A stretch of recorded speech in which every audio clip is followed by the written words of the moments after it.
মাহফিল, সেখানেই তারা বিভিন্ন নানা ষড়যন্ত্র সৃষ্টি করেছিল। অসংখ্য আলেমকে বিগত 16 বছর অন্যায়ভাবে গ্রেফতার করে জেলখানা আটকে রেখে তাদের বাক শক্তিকে রুদ্ধ করে রেখেছিল।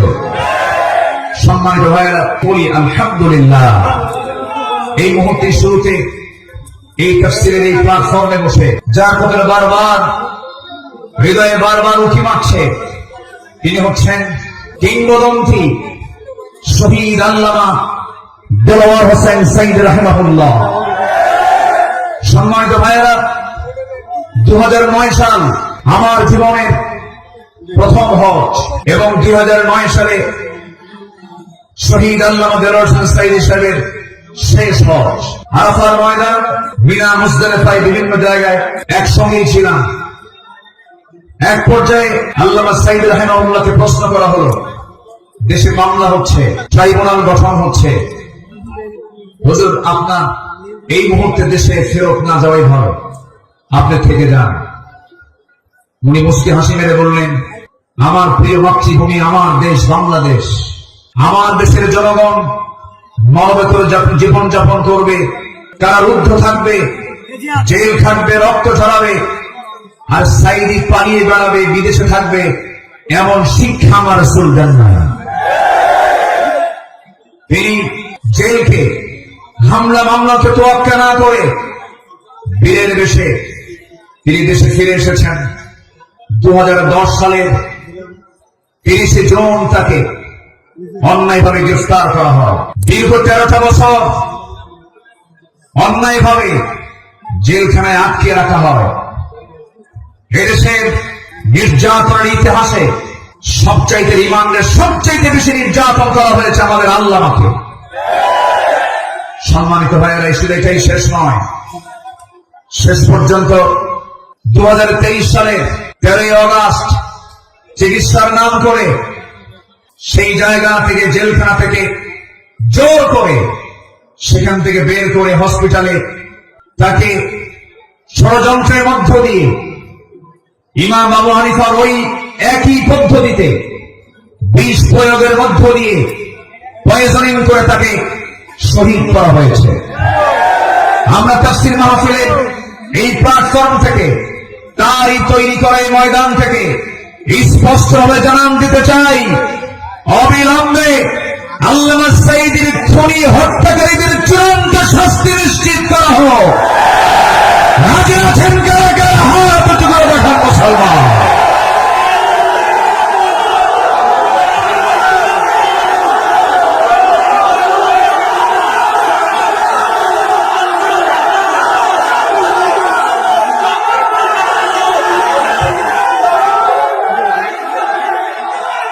আল্লাহ কবুল করুন, জোরে বলি আমিন।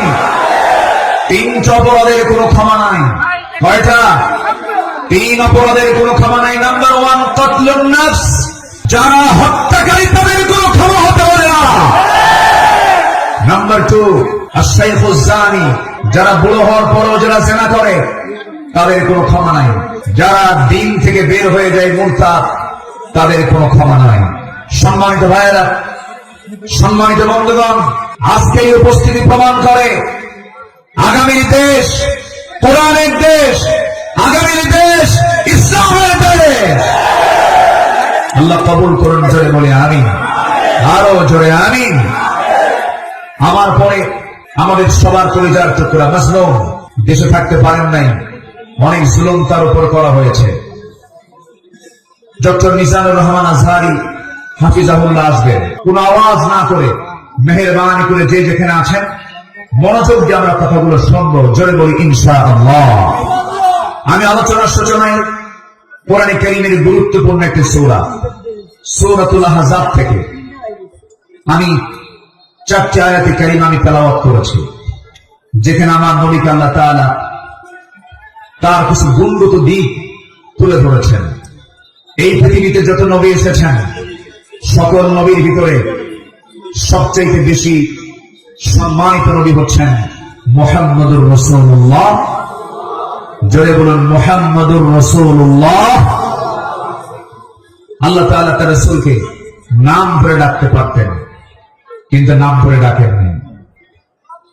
কি সম্মান দিয়েছেন, আমার নবীর সম্মানটা কত। আল্লাহ রাব্বুল আলামিন অন্য নবীদের নাম ধরে রেখেছেন, ডাক দিয়েছেন। আল্লাহ রাব্বুল আলামিন বলছেন, ইয়া আদামু উসকুন আনতা ওয়া যাওজুকাল জান্নাহ। ডাক দিয়েছেন, ওয়া মা তিলকা বিয়ামিনিকা ইয়া মূসা। ডাক দিয়েছেন, ইয়া ইয়াহইয়া খুযিল কিতাবা বিকুওয়া। আল্লাহ তাআলা সব নবীকে হরফে নিদা প্রয়োগ করে ডাক দিয়েছেন, কিন্তু একটা বারের জন্য আমার রাসূলকে নাম ধরে ডাকলেন, অথচ কোরআন তার উপরে নাযিল হয়েছে। আল্লাহ রাব্বুল আলামিন যেখানে তার নামটা নিয়েছেন সেখানে তার গুণটা বর্ণনা করেছেন। এক জায়গায় বলছেন, মুহাম্মাদুর রাসূলুল্লাহ ওয়াল্লাযীনা মা'আহু أشداء على الكفار رحماء بينهم تراهم ركعا سجدا يبتغون فضلا من الله ورضوانا سيماهم في وجوههم من أثر السجود جربوا الله أكبر। আরেক জায়গায় আল্লাহ রাব্বুল আলামিন তার নাম নিয়ে বলছেন, ওয়া মা মুহাম্মাদুন ইল্লা রাসূলুন ক্বাদ খালাত মিন ক্বাবলিহির রাসূল। কিন্তু আল্লাহ রাব্বুল আলামিন কোথাও নামকে সম্বোধন করে ডাক দেন নাই। আরেক জায়গায় ডাক দিচ্ছেন, ইয়া আইয়ুহাল মুসাম্মিলু কুমিল লাইলা ইল্লা কালিলা নিসফাহু আও ইনকুস মিনহু কালিলা। আরেক জায়গায় ডাক দিচ্ছেন, ইয়া আইয়ুহাল মুদ্দাসসির কুম ফাআনজির ওয়া রাব্বাকা ফাকাব্বির ওয়া সিয়াবাকা ফাতাহহির। জয় বলুন আল্লাহু আকবার। ঠিক এই জায়গায় আল্লাহ রাব্বুল আলামিন সূরাতুল আহজাবের 45 নম্বর আয়াতে আল্লাহ রাব্বুল আলামিন তাকে কি সুন্দর করে ডাক দিচ্ছেন, ইয়া আইয়ুহান নাবিয়্যু ইন্না আরসালনাকা শাহিদান ওয়া মুবাশশিরান ওয়া নাযীরান ওয়া দা'iয়ান ইলাল্লাহি বিইذনিহি ওয়া সিরাজান মুনীরা। জোরে বলুন আল্লাহু আকবার। হে আমার নবী, আমি আপনাকে পাঠিয়েছি সাক্ষী করে, শাহিদ করে, মুবাশশির করে, সুসংবাদদাতা করে, ওয়া নাযীরা ভীতি প্রদর্শনকারী করে পাঠিয়েছি, এবং আল্লাহর পথে দায়ী করে পাঠিয়েছি। আমার আল্লাহ তাআলা আমার রাসূলকে এত সম্মান দিয়েছেন, দুঃখজনক হলো সত্য, বিগত 16 বছর শুধু আলেমদের উপরে নির্যাতন হয়েছে তা নয়, আমার রাসূলকে নিয়ে বাজে কটূক্তি পর্যন্ত করা হয়েছে। ঠিক কিনা? রাসূলকে নিয়ে অনেক কটূক্তিও করেছে বিভিন্ন ব্লগাররা। আমার দেশে কিছু বুদ্ধিজীবী আছে যাদের কাজই হলো ইসলাম নিয়ে বাজে কথা বলা, রাসূলকে নিয়ে বাজে কথা বলা। রাসূলকে নিয়ে বলা হয়েছে, এমন ভাবে কথা বলা হয়েছে, রাসূল নাকি ছিলেন জেনাকার, রাসূলকে জঙ্গি মোহাম্মদ বলে গালি দিয়েছে। ওরা 16 বছর আমাদের তালিকা করেছে, আমরা এখন নাস্তিকদের তালিকা করতে চাই। কোন নাস্তিক কুলাঙ্গারের জন্য বাংলার জমিন আর হতে পারে না।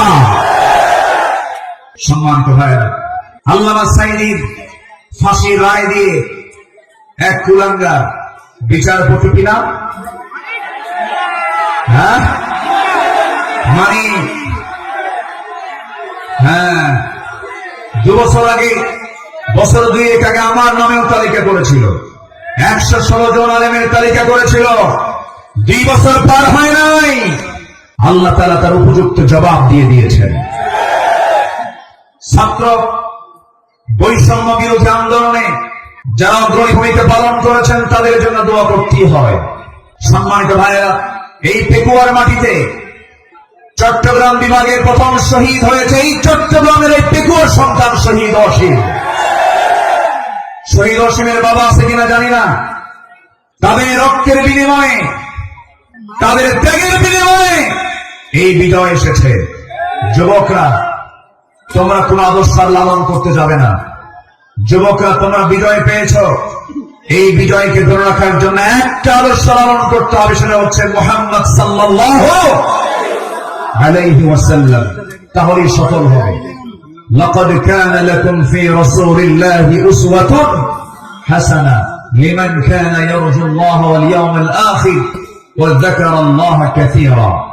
সম্মানিত যুবকরা, আজকের মাহফিলে বেশি যুবকরা, ওই নেতৃত্বের মুখে তোমরা থুতু মারো যে নেতা তোমাকে নামাজের কথা বলে না, যে নেতা তোমাকে পরকালের কথা শোনায় না, যে নেতা তোমার হাতে অস্ত্র তুলে দেয়, যে নেতা তোমার হাতে নারী তুলে দেয়, ইয়াবা তুলে দেয়, মাদক তুলে দেয়, ওই সমস্ত নেতৃত্বের মুখে আমরা জুতা মারি, থুতু মারি। রাজি আছেন কারা কারা? হাত উঁচু করে দেখা।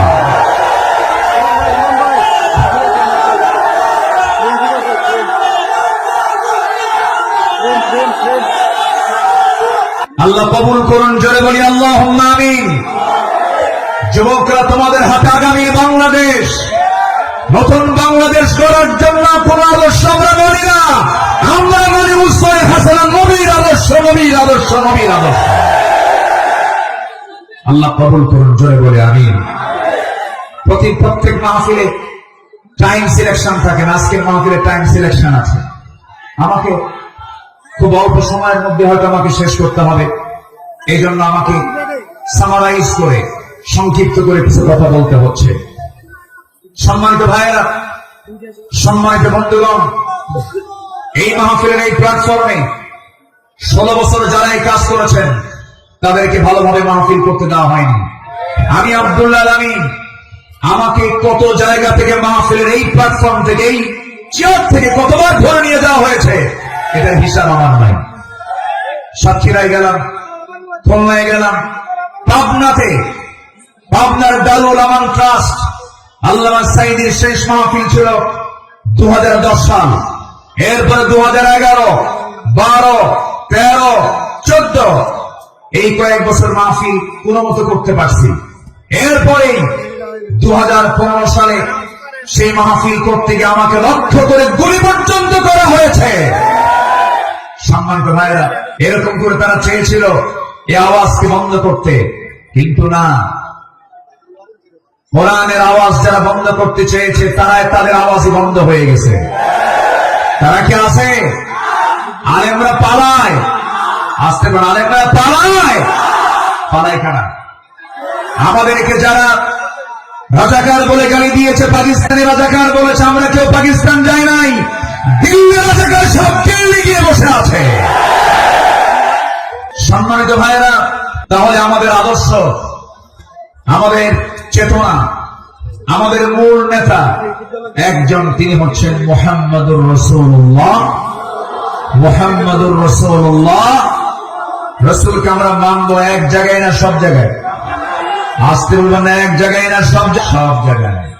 রাসূলকে নামাজে মানবেন, রাসূলকে রোজায় মানবেন, রাসূলকে দাড়িতে মানবেন, রাসূলকে মিষ্টি খাওয়াতে মানবেন, রাসূলকে আপনি উহুদে মানবেন না, রক্ত ছড়াতে মানবেন না, দাঁত ভাঙবেন না, রাষ্ট্র পরিচালনায় রাসূলকে মানবেন না, আপনি উম্মত নন, আপনি ভণ্ড, আপনি প্রতারক। রাসূলকে সব জায়গায় মানতে হবে, তিনি আমার মডেল। আল্লাহ তাআলা আমাকে শুধুমাত্র সেই নেতৃত্বে মানতে দিয়েছেন, মানার জন্য অর্ডার দিয়েছেন, তিনি হচ্ছেন মুহাম্মদ সাল্লাল্লাহু। সম্মানিত বন্ধুগণ, একটু আমার দিকে তাকান। সম্মানিত ভাইয়েরা, রাসূলুল্লাহর আদর্শ কেমন ছিল? আমার নবীজির চারিত্রিক সনদ পৃথিবীর কোন একাডেমি দেয়নি। আমার নবীজির চারিত্রিক সনদের সার্টিফিকেট দিয়েছেন স্বয়ং কে? আসতে বলবেন না, তিনি কে? আল্লাহ তাআলা। আল্লাহ রাব্বুল আলামিন তার শানে বলেছেন, ওয়া ইন্নাকা লাআলা খুলুকিন আযীম ফাসাতুবসিরু ওয়া ইউবসিরুন। আমার বন্ধুগণ, রাসূলকে যখন মক্কার কাফের মুশরিকরা নানাভাবে কটূক্তি করা শুরু করে দিল, কেউ বলল লেজ কাটা, কেউ বলল নির্বংশ, কেউ বলল নতুন ধরনের প্রবর্তক, রাসূল তিনি আজে বাজে কথা যখন বলা শুরু হয়ে গেল, আমার নবীর শানে আল্লাহ রাব্বুল আলামিন সূরা কালাম নাযিল করে সব সুস্পষ্ট জানায় দিলেন, হে রাসূল আপনাকে যে যা বলে বলুক কোনো হতাশ হবেন না, কোনো চিন্তা করবেন না, আপনি বলেন সুমহান চরিত্রের অধিকারী, জোরে বলেন সুবহানাল্লাহ। রাসূলকে উপহার দিলেন সূরা কাউসার। যারা পারেন ঠোঁট মিলিয়ে বলুন, ইন্না আ'তাইনাকাল কাউসার ফাসাল্লি লিরাব্বিকা ওয়ানহার ইন্না শানিআকা হুয়াল আবতার। হে রাসূল আমি আপনাকে হাউজে কাউসার দান করেছি, অতএব আপনি নামাজ পড়ুন, আপনি কোরবানি করুন। যারা বলবে লেস কাটা, তারাই হলো প্রকৃত লেস কাটা। আমাদেরকে কত গালি দিয়েছে। 2013 সালে আমার একটা মাহফিল রাজশাহীতে, আমাকে ওসি মহোদয় ফোন দিয়ে বলে আপনি আসবেন না, আপনি রাজাকার। বললাম আপনি আমাকে রাজাকার বলেন, আপনি কি আমাকে চিনেন কি শুনেছি? বললাম 1971 সালে তো আমার মায়েরই বিয়ে হয় নাই। 71 সালের ঘটনা, 1971 সালের ঘটনা। সাক্ষীর জন্ম হলো 76, সাক্ষীর জন্ম কি 76। তাহলে এই সাক্ষী 71-এর ঘটনা দেখলো কেমনে? রূহের জগৎ থেকে দেখছে। এইরকম করে মিথ্যাচার করে তারা চালিয়েছিল 16 বছর। ফেরাউন পৃথিবীতে বেঁচে ছিল হলো 1600 বছর, এরা ছিল 16 বছর। সংখ্যা যে মিল হলো কেমনে বুঝলাম না। একটা সংখ্যার মিল আছে না নাই? চরিত্রেরও মিল আছে। ফেরাউনের একটাই সমস্যা ছিল, সেটা হলো আমাকে ক্ষমতায় থাকতেই হবে, প্রয়োজনে আমার মানুষ দরকার নেই, মেরে শেষ করে দেব। ইযাববিহুনা আবনাআকুম ওয়া ইস্তাহইয়ুনা নিসাআকুম। ফেরাউন কি করেছিল? জীবিত মায়ের পেট চিরে ছেলে সন্তানগুলোকে হত্যা করেছিল। এই পৃথিবীতে হত্যা রাজনীতি, ক্ষমতাকে পাকাপোক্ত করার জন্য হত্যা রাজনীতি প্রথম শুরু করেছিল ফেরাউন। আর যারা পৃথিবীতে হত্যা রাজনীতি করে তার সবগুলো ফেরাউনদের প্রেতাত্মা। ফেরাউনকে আমরা বিদায় জানিয়ে দিয়েছি। সেদিন এক মাহফিলে বললাম এই কথা, একজন সামরিক দাঁড় হুজুর, ওটা ছিল পুরুষ ফেরাউন আর আমাদের দেশেরটা ছিল হলো লেডিস ফেরাউন। সম্মান তো ভাই, আমার নবীজি যে আদর্শের দিকগুলো আমি আলোচনা করতে চাচ্ছি, নাম্বার 2 হচ্ছে আমার নবী হচ্ছেন 1 নাম্বার বিশ্ব শ্রেষ্ঠ চরিত্রের তিনি অধিকারী। নাম্বার 2 হলো আমার নবীজি সালাত ছিল সবার চাইতে কম না বেশি? তিনি সেজদা দিয়েছেন কম না বেশি? সবচেয়ে বেশি সেজদা দিয়েছেন মুহাম্মদুর রাসূলুল্লাহ। মুহাম্মদুর রাসূলুল্লাহ তিনি বলেছেন ওয়াজুইলা কুররাতু আইনি ফিস সালাহ। রাসূলের কাছে নামাজ ছিল হলো চক্ষু শীতলকারী। নাসাই শরীফের হাদিস। সম্মানিত ভাইয়েরা, আমার নবীজির নামাজ ছিল অনেক লম্বা। তিনি যখন নামাজে দাঁড়িয়ে পড়তেন লম্বা সময় নিয়ে নামাজ পড়তেন। সেজদায় যখন যেতেন তার চোখের পানি এত পড়তো যায় নামাজ ভিজে যেত। এবং তিনি যখন কাঁদতেন, হাদিস এসেছে তার কান্নাটার আওয়াজ এমন হতো, চুলার উপরে পানি গরম দিলে যেমন টকবকের একটা আওয়াজ হয়, আমার নবীজি যখন কাঁদতেন তখন টকবক করা পানির মতো আওয়াজ হতো আমার নবীজির মুখ থেকে। তিনি এত কাঁদতেন, অথচ তার জীবনের কোনো গুনাহ ছিল না। তিনি কাঁদতেন অঝরে ঝাড়ায়, সেজদায় পড়ে পড়ে ঘন্টার পরে ঘন্টা। কোন এক রাতের আধারে আমার নবীজি সেজদায় পড়ে কাঁদতেছেন, পাশে বসে আছেন আম্মা জান আয়েশা সিদ্দিকা রাদিয়াল্লাহু তাআলা আনহা। আমার নবীজি লম্বা সময় সেজদার মধ্যে পড়ে আছেন, তিনি সেজদা থেকে মাথা ওঠান না। নবীজির কোনো আওয়াজ নাই, নবীজির কোনো শব্দ নাই। ঘন্টা পার হয়ে যায়, আম্মা জান আয়েশা মনে করছেন রাসূল বুঝে ইন্তেকাল করলেন কিনা। নবীজির গায়ে চিমটি কাটলেন, চিমটি কাটার সঙ্গে সঙ্গে তিনি নড়ে উঠলেন। সালাম ফেরা শেষ হলো। রাসূল বলছেন, আয়েশা তুমি আমাকে চিমটি কাটলে কেন? হুজুর আপনি নড়াচড়া করেন না, আমি আপনাকে চিমটি কেটে বুঝলাম আপনি জীবিত আছেন কিনা। রাসূল বলছেন, আয়েশা রে কাল হাসরের ময়দানে আল্লাহ যদি আমাকেও পাকড়াও করেন, পার পাওয়ার আমার কোনো উপায় থাকবে না। কিন্তু ইল্লা ইয়াতাকাম্মাদানা আল্লাহ, কিন্তু আল্লাহ পাক আমাকে রহমতের চাদর দিয়ে আমাকে আবৃত রাখবেন। জোরে বলি সুবহানাল্লাহ। নবীজি ছিলেন নাম্বার 3 সর্বশ্রেষ্ঠ শ্রম পালনকারী। তিনি সারা জীবন প্রতি সোমবার এবং বৃহস্পতিবার তিনি শ্রম পালন করতেন। আমার নবীজি তুরাদুল আ'মাল ইয়াওমাল ইসনাইন ওয়াল খামিস ফাউহিব্বু আন ইউ'রাদা আমালি ওয়া আনা সাইম। আমার নবীজি সোমবার এবং বৃহস্পতিবার তার রোজা কখনো বাদ হতো না। শাবান মাসে সবচেয়ে বেশি তিনি রোজা পালন করেছেন। যুবকরা, যৌবনকে কন্ট্রোল করতে হবে। তোমার যৌবন নষ্ট করা যাবে না।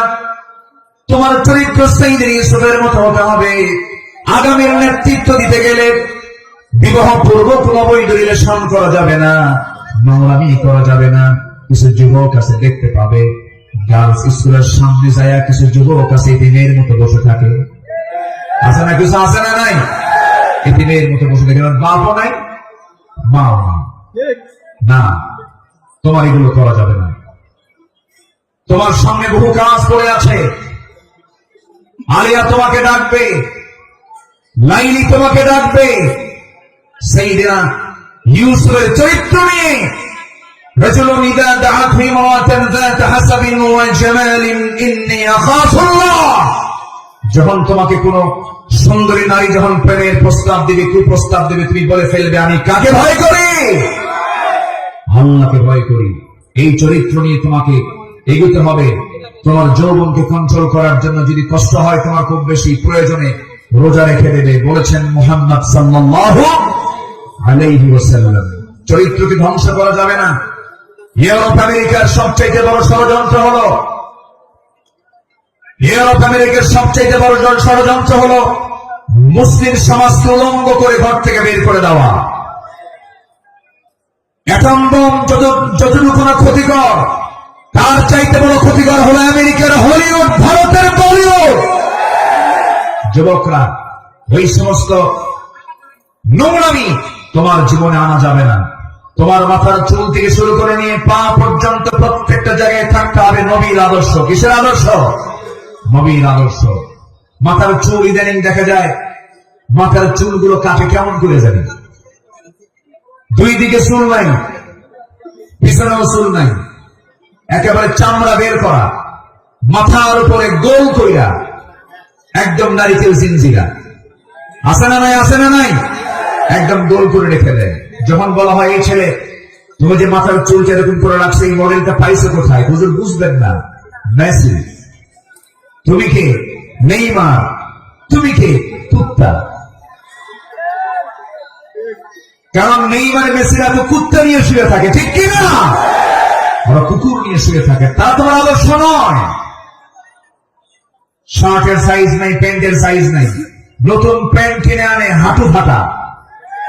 আমি কি ভুল করতেছি? নতুন প্যান্ট কিনে আনে কি ফাটা?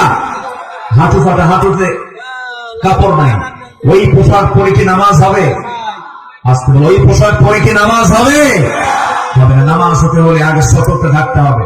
অনেকদিন আগে এক মসজিদে ঢুকলাম আমি, নামাজ শুরু করবো, ঢুকি তো 2 রাকাত নামাজ। আমাদের দেশে বিভিন্ন মসজিদে লেখা থেকে লাল বাতি জ্বলাকালীন অবস্থায় নামাজ নিষেধ। এটা মানবেন না। আমার নবীর সুন্নাহ যদি মানেন তাহলে মসজিদে ঢুকেই কয় রাকাত নামাজ পড়েছেন মুহাম্মদ সাল্লাল্লাহু আলাইহি ওয়াসাল্লাম। তো আমি ভিতরে ঢুকে নামাজ শুরু করবো, দেখি সামনে এক যুবক নামাজে দাঁড়াইছে, এরকম একটা প্যান্ট আর শার্ট নিয়ে। তো ভাবলাম দেখি ওর নামাজটা আগে দেখি। রুকুতে যখন গেছে, রুকু ঠেলায় দেখি শার্ট উপরে, প্যান্টটা নিচের দিকে, মাঝখানে থাকা। তো ভাবলাম এটি রুকুর হাল, সেজদায় যে কি হবে আল্লাহ জানে। সেজদায় যখন গেছে তখন দেখি প্যান্ট খুলে আন্ডার প্যান্ট হয়েছে। এই হলো পোশাকের হাল। এই জাতীয় কোন পোশাক যুবকরা পরবে না। তোমার সূরত এবং সিরাত হতে হবে নবীর আদর্শ জীবিত, নবীর আদর্শের মতো হতে হবে, নবীর আদর্শকে লালন করতে হবে। সম্মানিত ভাইয়েরা, নাম্বার 4, আমার নবী ছিলেন অশেষ দানশীলতার শ্রেষ্ঠ একটা উদাহরণ। তিনি বেহিসাবি দান করতেন, কিচ্ছু কিচ্ছু রাখতেন না, সব দিয়ে দিতেন দিন প্রতিষ্ঠার সংগ্রামে। রাসূল যেদিন মারা যাবেন, আমার নবীজির ইন্তেকালের সময় হয়ে গেল, নবীজি দুনিয়া থেকে বিদায় নেবেন। আম্মা জান আয়েশার উরুর উপরে মাথা রেখেছেন। নবীজি যে কোনো মুহূর্তে দুনিয়া থেকে বিদায় নেবেন। এমন সময় বলছেন, আয়েশা রে, আমি মনে হয় দুনিয়া থেকে বিদায় নেব, আমার মনে হয় বিদায় লগনটা চলে আসছে, যে কোনো মুহূর্তে মালাকুল মউত চলে আসবে। দেখো তো আমার ঘরের মধ্যে কোনো কিছু আছে নাকি। গোটা ঘর তালাশ করে কয়েকটা সোনার টুকরা বের হলো। আমার নবী হাতের তালুতে নিয়ে বললেন, আয়েশা, এতটুকু সম্পদ আমি রাখতে চাই না, এতটুকু সম্পদ আমি একামতে দিনের কাজে আমি দান করে দুনিয়া থেকে বিদায় হতে চাই। আমার নবীজি দু হাতে দান করেছেন। নাম্বার 5 হলো পৃথিবীর সবচেয়ে শ্রেষ্ঠ সব প্রেম এবং সব ন্যায়পরায়ণ স্বামী ছিলেন।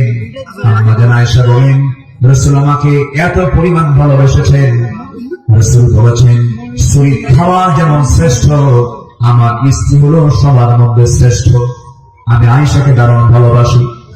আমার নবীজি একজন আদর্শ স্বামী ছিলেন, শ্রেষ্ঠ স্বামী ছিলেন। আমার নবীজির চারিত্রিক গুণ নিয়ে যদি আমরা আলোচনা করতে যাই, গোটা রাতও শেষ হবে না, কেউ কোনোদিন শেষও করতে পারবে না, কারণ তার চারিত্রিক সনদ আল্লাহ পাক নিতে দিয়েছেন। আর তার চরিত্র হলো কানা খুলুকুল কোরআন, তার চরিত্রই হলো কোরআনে কারীম। জোরে বলি সুবহানাল্লাহ। আমার নবীর নাম্বার 6, তিনি ছিলেন একজন অলংকারিত শ্রেষ্ঠ বাবা। এমন বাবা পৃথিবীতে আর খুঁজে পাওয়া যাবে না। রাসূল 4 মেয়ের বাপ ছিলেন। কয় মেয়ের বাপ ছিলেন বলে? আস্তে কয় মেয়ের বাপ ছিলেন? আল্লাহ পাক আমাকেও আপনাদের দোয়ায় 4টা মেয়ের বাবা আমাকে বানিয়েছেন। এত আস্তে আলহামদুলিল্লাহ বললেন, বিয়েকে আপনি দিবেন নাকি? এটা জোরে বলেন আলহামদুলিল্লাহ। 4টা মেয়ের বাবা ছিলেন মুহাম্মদ সাল্লাল্লাহু আলাইহি ওয়াসাল্লাম। নবীজি মেয়েদেরকে বিয়ে দিয়েছেন।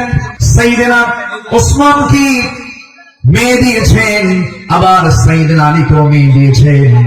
একজনকে দিয়েছেন ধনীর ছেলের সাথে, আরেকজনকে দিয়েছেন গরিব ছেলের সাথে। রাসূল কি ব্যালেন্স করেছেন। সবচেয়ে প্রিয়, সবচেয়ে আদরের দুলালী ফাতিমাকে গরিব ছেলের সঙ্গে দিয়ে দিয়েছেন। বিয়ে যেদিন দিলেন, রাসূল বললেন, ও ফাতিমা, আমি তোমাকে এমন স্বামী তোমার হাতে তুলে দিলাম, এমন স্বামী আমি তোমাকে দিলাম, যার সম্পদ নাই, টাকা নাই, পয়সা নাই, ঘর নাই, বাড়ি নাই, কিচ্ছু নাই, কিন্তু মাথা থেকে পা পর্যন্ত তাকওয়া দিয়ে ভরা। জোরে বলে সুবহানাল্লাহ। এমন স্বামী তোমাকে দিলাম। চলে যাও বাবার ঘর থেকে স্বামীর ঘরে গিয়ে করে খাও। মৃত্যুর দিন পর্যন্ত যেন স্বামীর বিরুদ্ধে একটা নালিশ আমার কানে না আসে। এই কথা বলে বিদায় দিয়ে দিলেন। আমার নবীজি 3 দিন পার হয় নাই, ফাতিমাকে না দেখলে কি অস্থির হয়ে যেতেন। আমার ফাতিমা কোথায় গেল, আমার ফাতিমা কোথায় গেল। আমার নবীর ঘরে একদিন ফাতিমা আসলেন। বসে বসে তিনি সালাত আদায় করছেন। রাসূল বলছেন, ফাতিমা, বসে বসে নামাজ পড়া তো তোমার ঠিক নয়, তুমি তো যুবতী মানুষ। এবার তিনি বলছেন, আব্বা জান, আমিও জানি আমি বসে বসে নামাজ পড়ি না, কিন্তু দাঁড়িয়ে দাঁড়িয়ে নামাজ পড়ার হেতু হলো, আমি যে দাঁড়িয়ে দাঁড়িয়ে নামাজ পড়বো, আমার গায়ে যে জামাটা দেখতে পাচ্ছেন বাবা, এর পিছনের একটা অংশ তালিযুক্ত অংশ আছে। আমি যদি দাঁড়িয়ে থেকে নামাজ আদায় করতে যাই, আপনার চোখে এই তালি অংশটুকু পড়তে পারে। আপনি হয়তো আমার স্বামীর ব্যাপারে নেগেটিভ সেন্স আনতে পারেন, হারে আমার মেয়ে কালী কাপড়ে কষ্ট দেয়, আমার স্বামীর এতটুকু দুর্নাম প্রকাশ পেয়ে যাক, আমি এটা চাই নাই বলে আমি বসে বসে নামাজ আদায় করছি। ধরে বলি সুবহানাল্লাহ। এবং মেয়েকে বিয়ে দিয়ে বললেন, ও আমার মেয়ে ফাতিমা, স্বামীর ঘরে চলে যাও, মৃত্যুর দিন পর্যন্ত যেন স্বামীর বিরুদ্ধে একটা নালিশ যেন আমার কানে না আসে। সংসার করে খাও, বিয়ের পরে বাবার ঘরের চাইতে শ্রেষ্ঠ ঘর হলো স্বামীর ঘর, স্বামীর ঘরে করে খাও। কিন্তু আজকের বাপরা কি তা কয়? আজকের বাপরা কি কয় জানেন? মেয়ে বিয়ে দিয়ে কয়, মা চলে যা স্বামীর ঘরে, যদি কিছু বলে শুধু ফোন দিবি, খাইয়া ফালাবো। ঠিক আছে না? এই আচরণ করা ঠিক নয়। আমার নবীজি একদিন বসে আছেন, ফাতিমা রাদিয়াল্লাহু তাআলা আনহা তিনি তার আব্বার সঙ্গে দেখা করার জন্য আসছেন। এসে বলছেন, আব্বা, আপনি হলেন রাষ্ট্রপ্রধান, আপনি যা বলবেন তাই হয়ে যাবে। আমি অভিযোগ নিয়ে আসি না, স্বামীর সঙ্গে পরামর্শ করে এসেছি। আমরা যে ঘরে থাকি ভাড়ার ঘর, মেঝেটা কাঁচা, গায়ে পায়ে কাপড়ের ময়লা লেগে যায়, আপনার দুইটা নাতি হাসান হোসেন এদেরকে আমি সামলাতে পারি না, দেখুন তো একটা খাদেম নিযুক্ত করা যায় নাকি, একটা কাজের মানুষ নিযুক্ত করা যায় নাকি? আমার রাসূল বলছেন, ও আমার কলিজার টুকরা মেয়ে ফাতিমা, দিকে আসো। তোমার বাবা তার নিজের কাপড় নিজে ধৌত করে, নিজের ঘর নিজে ঝাড় দেয়, তোমার পিতা কেউ সাহায্য নেয় না তার ব্যক্তিগত কাজের ক্ষেত্রে। আমি চাই আমার মেয়ে ফাতিমা তুমি এমনই থেকে যাও, দুনিয়াটাকে বড় করার চেষ্টা করো না ফাতিমা, আমি তোমাকে একটা আমল শেখায় দিচ্ছি, তুমি যাও এমনটা করো। সুবহানাল্লাহ, আলহামদুলিল্লাহ, আল্লাহু আকবার 33 বার করে সকাল সন্ধ্যা পড়বে, আমার আল্লাহ তোমার সমস্ত কাজের জিম্মাদার হয়ে যাবেন। জোরে বলি সুবহানাল্লাহ। আমার বন্ধুগণ, নাম্বার 7 হলো রাষ্ট্রে প্রথম মসজিদ প্রতিষ্ঠা তিনি করেছেন, ইসলামী সংস্কৃতি প্রতিষ্ঠা করেছেন। নাম্বার 8 হলো বিশ্ববাসীর জন্য তিনি প্রেরিত কোরআনের প্রথম এবং শ্রেষ্ঠ প্রধান শিক্ষক তিনি। ইন্নামা বুইসতু মুআল্লিমান বুইসতু লিউতাম্মিমা মাকারিমাল আখলাক। রাসূল বলেন, আমি পৃথিবীতে প্রেরিত হয়েছি মানুষের চারিত্রিক মানকে তার চূড়ান্ত শিখরে পৌঁছে দেওয়ার জন্য। জোরে বলি সুবহানাল্লাহ। নাম্বার 9 হলো যুদ্ধের ময়দানে তিনি ছিলেন অগ্রগামী, সাহসী একজন নেতা। বদর, উহুদ, খন্দক এই সমস্ত যুদ্ধ তার প্রমাণ। প্রতিটা যুদ্ধে আমার নবী সবার পেছনে না সবার আগে, সবার পেছনে না সবার আগে। সবচেয়ে মার খেয়েছেন উহুদের ময়দানে, সবচেয়ে বেশি রক্ত ঝরিয়েছেন মুহাম্মদুর রাসূলুল্লাহ সাল্লাল্লাহু আলাইহি ওয়াসাল্লাম। নাম্বার 10, সর্বদা তওবার জন্য অস্থির চিত্তের অধিকারী, অস্থির মনের অধিকারী, সর্বদা তিনি তওবা করতেন এবং তিনি বলতেন, তুবু ইলাল্লাহ ফাইন্নী আতুবু ফিল ইয়াউমি 100 মাররা। ও আমার সাহাবীরা, তোমরা বেশি করে তওবা করো, আমি বিশ্বনবী সারাদিন 100 বারেরও বেশি বার তওবা করি। আল্লাহু আকবার। এই আমলগুলো আল্লাহ পাক সবাইকে করার তৌফিক দান করুন। জোরে বলি আমিন। নাম্বার 11, এই পৃথিবীতে তিনি সবচেয়ে বড় জাকির ছিলেন, সবচেয়ে বেশি তিনি জিকির করানোওয়ালা ছিলেন মুহাম্মদ সাল্লাল্লাহু আলাইহি ওয়াসাল্লাম। তিনি বলেছেন, মান ক্বালা সুবহানাল্লাহ ওয়া বিহামদিহি ফি ইয়াউমিন 100 মাররাতিন হুত্তাত খাতায়াহু ওয়া ইন কানাত মিসলা জাবাদিল বাহর।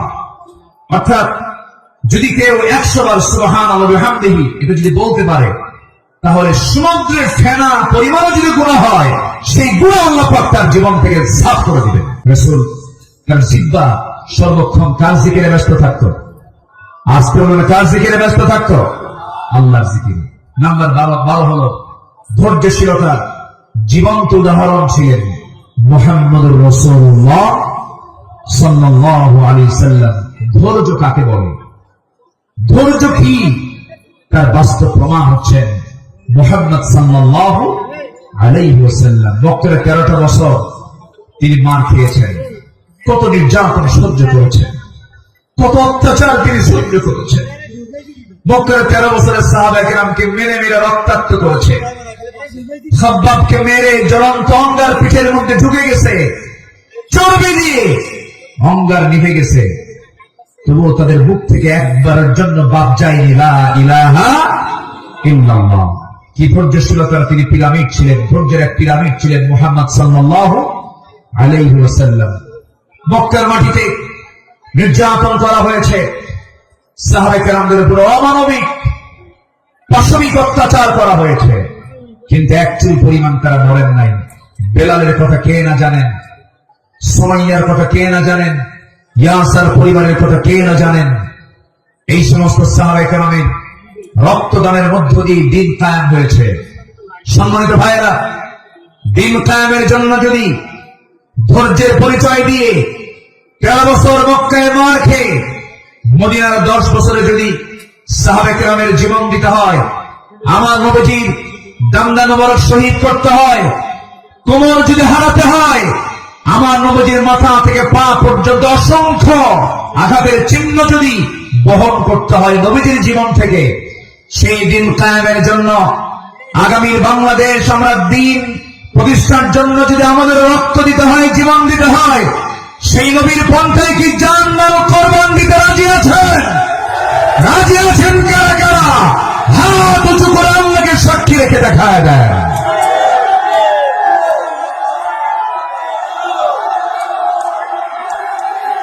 আল্লাহ কবুল করুন, জোরে বলে আমিন, আরো জোরে আমিন। বাইরে জীবন দেওয়া তো সস্তা না, যত রক্ত লাগে দেব, প্রয়োজনে লোক পাঠাবো, আমি যাব না।